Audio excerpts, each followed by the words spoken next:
Go with Mike talking about writing. Hey folks, so you want to be a writer. You may have an idea for a story or a novel, and you may not. If you do want to be a writer, my advice is to write short stories. They're easy to write. You can do one a day, and there's a huge market for them if they're any good.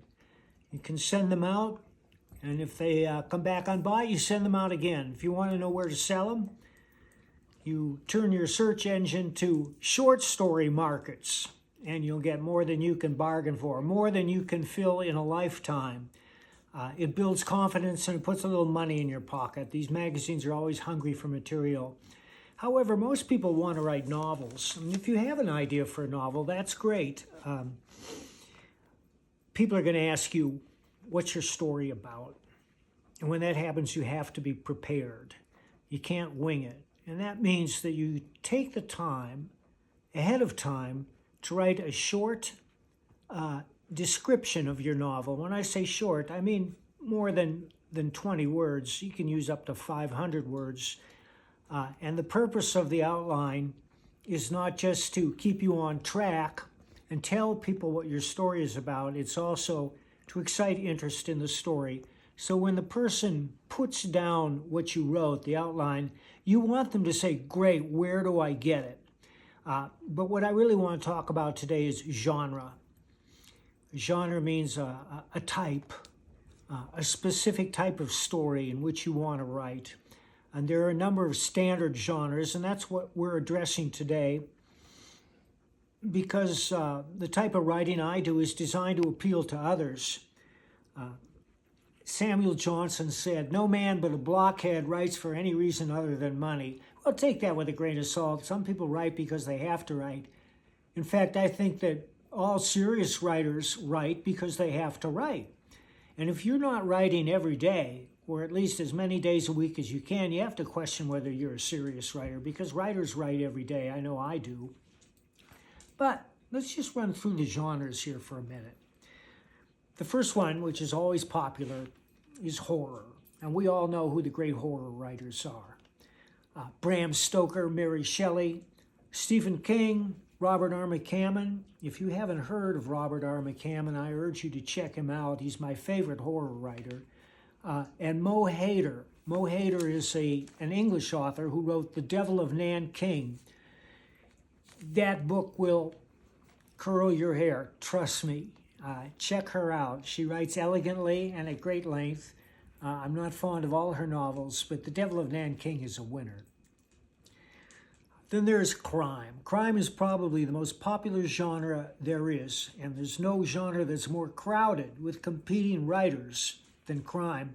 I could name a half a dozen great writers who have enthralled me and for whom I've looked forward to their books with great anticipation, who are no longer writing because they couldn't make a living at it.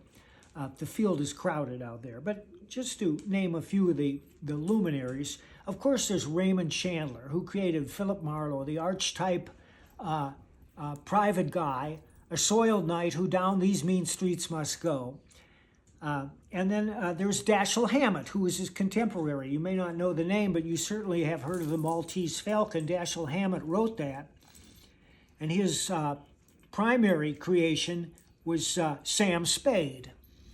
But he also created the Continental Op, who was featured in a number of his books.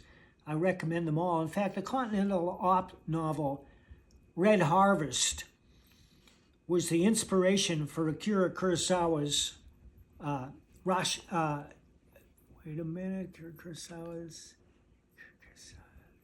I was going to say Rashomon, but it's not Rashomon.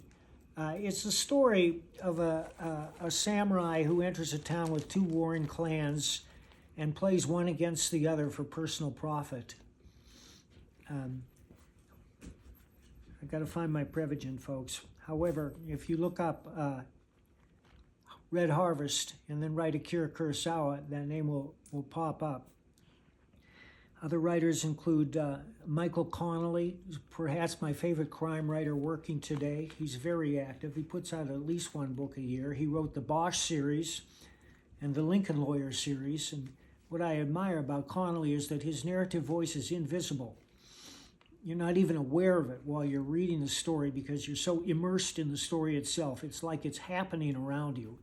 And I find that something to strive for. At the other end, of course, is the seductive narrative voice such as Philip Marlowe, Raymond Chandler, whose words are distinctive. Raymond Chandler wrote, "He was about as inconspicuous as a tarantula on angel food cake." And he also wrote, "From 20 feet away, she looked like $1,000,000. From 10 feet away, she looked like a woman who'd been designed to be seen from 20 feet away." He wrote hundreds of aphorisms like that, and they're in all his books.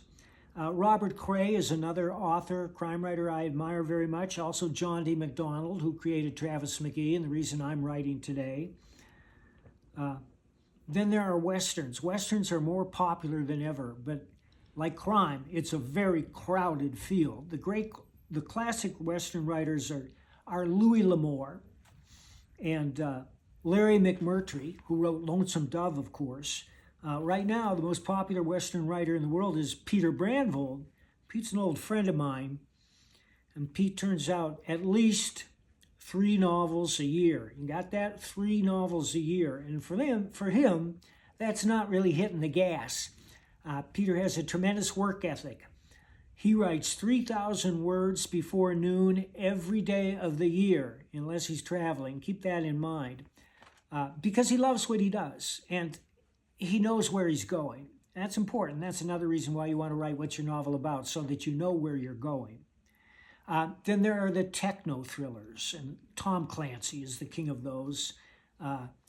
You all know his works, Red October, the creation of Jack Ryan, who's gone on to star in several movies with several different stars, an excellent limited TV series.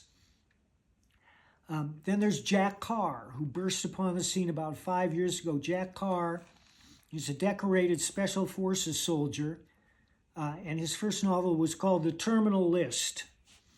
And it's about a Special Forces soldier whose entire team is wiped out on an operation in Iraq, and he knows it's no accident, so he starts looking into the reasons for it, and when he does, he finds a list of American drug manufacturers who used his team unknowingly to test a modern drug on, and then they had to kill them all. And so he puts together his terminal list, which is the people he has to kill. Now, Jack Carr's been very busy lately. He's got a bunch of novels out. They're all good. I recommend him highly. Then there's science fiction, another one of the most crowded fields there are. When I was growing up, I couldn't get enough. And if you love science fiction, you know these names and you've probably read them. But if you haven't, you should. Robert Heinlein, Isaac Asimov, Jules Verne, Arthur C. Clarke, Orson Scott Card, Kevin J. Anderson. Those are 2 contemporary science fiction writers. Timothy Zahn and Larry Correia.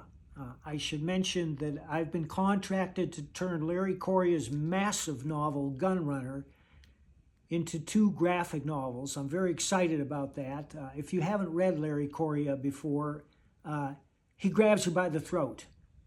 And as you know, that's my dictum, is to grab the reader by the throat. I said, I don't want to be grabbed by the throat. Yes, you do. If you're a reader, you want to be grabbed by the throat because it means that book is wildly entertaining and you're going to resent any interruption while you're reading it. Then there's fantasy. We know who the giants are in fantasy. J.R.R. Tolkien, who wrote Lord of the Rings. George R.R. Martin, who wrote Game of Thrones. Now, you don't have to have 2 R's in your name to be a successful fantasy writer, but it doesn't hurt. There are many fantasy writers working today. Brandon Sanderson comes to mind, and their work is wildly popular, but they didn't get there by accident. They got there by hard work, writing every day, putting out book after book. It's a very crowded field. Of course, there are romance novels, of which I don't know very much about romance novels, but that's a huge market too. You know who you're writing for when you're writing a romance novel. You're writing primarily for women, and they read a lot of books. They may read more books than men. And finally, there are cozies, which we call murder mysteries that don't involve any blood or violence. Agatha Christie is the queen of these. Nero Wolfe is one of the great heroes of the cozies. Nero Wolfe was a man famous for his culinary delights. And those cozies mean that the crime is usually solved in an office while the protagonist, be it Nero Wolfe or somebody else, sits at a desk before all the suspects and runs through what he knows and then figures out who did the crime. Again, the fans of these books are mostly women, although I confess I devoured dozens of Nero Wolfe novels when I was young because they're wildly entertaining, and each Nero Wolfe novel contains a really good recipe because Nero Wolfe was an epicure. So that's it. And, I may have missed a few genres here because there are some books that are sui generis, and that means they don't fall easily into any category. And some of those are the greatest books that have ever been written. But it's a crowded field out there, folks, so know what you're getting into. All right, thanks. Any words of advice? Well, I can't repeat this too often, but always take a hat. And wherever you go, take a notepad and a pen, especially if you're a writer. All right. Okay, thank you. Bye-bye.